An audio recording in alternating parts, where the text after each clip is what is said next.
Okay, so today is Friday, April 13th. We're working on talking about the difference between Q and KEQ today.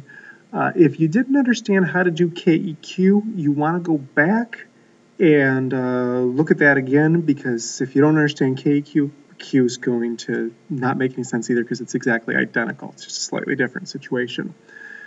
Okay, so here's the deal. A KEQ is calculated when a reaction is at equilibrium. That's why it says constant of equilibrium. A Q value is what you calculate when the reaction is not at equilibrium. So the difference between KEQ and Q is what happens when a reaction has stabilized. It's what happens when, with the milk of magnesia demo, when the reaction turns purple. If you leave it alone, it's going to stay purple. It's reached an equilibrium. When I added all the hydrochloric acid, though, squirt of hydrochloric acid, that's it being at a Q at a certain place in time, where it's going to have to shift to change its equilibrium. So it's going to change. So the difference between Q and KQ is that Q is used when I don't know what's going to happen to a reaction, but I want to look it up. I want to find out what's going to happen to the reaction. KQs can be looked up. There used to be books worth of them. Now you can look up a KEQ on the internet anytime you want. Like I've told you before, KEQs are very specific, temperature specific, so you'll see tables of KEQs for specific chemical reactions. Okay. Q is determined the exact same way as KEQ is determined. It is a ratio of products versus reactants. There are exponents that can be placed, and the exponents that can be placed are the same exponents as they were for KEQs. The y and the x would represent coefficients in front of the reactant, the specific reactants or the specific products. Okay, so there's nothing very much different about what's going on here. Why do we do this? Because there's some meaning. If Q winds up being larger than KEQ, what that means is that the reaction has too much product present at that point in time.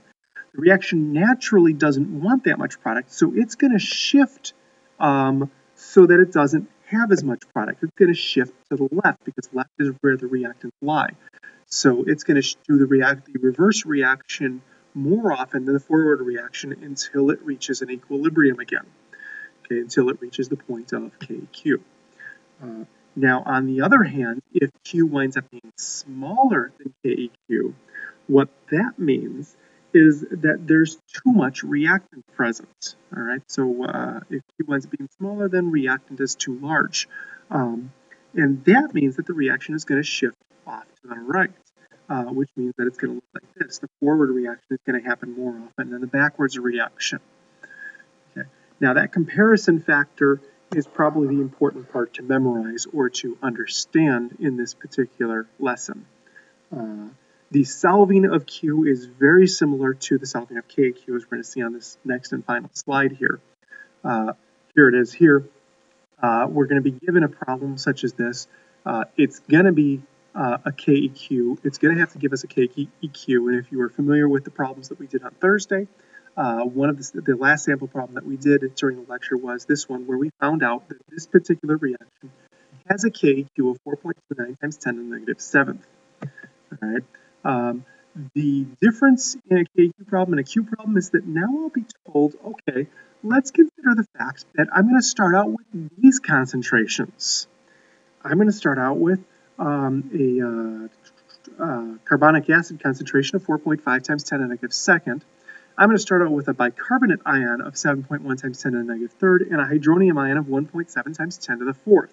They're going to ask to determine what the Q is and predict how the reaction will proceed. How the reaction will proceed is going to say whether it shifts. Sorry, let me actually write that so it's legible here. We're going to say whether it shifts left or shifts to the right. Now, Q is written the same way. We're not going to include water as we write the Q equation. We do include the bicarbonate and the hydronium ion because they are products, and the reactants, that is carbonic acid. Sorry, I'm a little dazed today because it's so late in the day.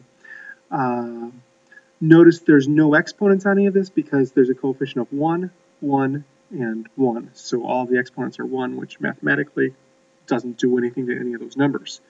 We're going to fill in the values that were given. Bicarbonate was 7.1, the hydronium ion was 1.7, and then the carbonic acid was 4.5 times 10 to the second. You do a little math in the calculator and you find out that the answer is 2,682. Well, all right, that's the Q. That's the first part of what we were asked to do. Our answer. The second part is we're asked to predict how the reaction will proceed. Well, we look at the Q compared to the KeQ. Which one's bigger? Q is bigger, right? Now, if Q is bigger, it's a matter of the products being much larger than the reactants want to be. That's what the Q is telling me. As a matter of fact, this one, if I'm going to draw it to scale, I probably need to draw it like that. So that means that the reaction is going to want to make up for the fact that it's got too many products. Too many products means it's going to want to shift back to the left to the reactants. So we say that it shifts to the left, and there's my answer for the shift. That's basically it. I've got a worksheet associated with this that's called KeQ versus Q to work on, and good luck with that.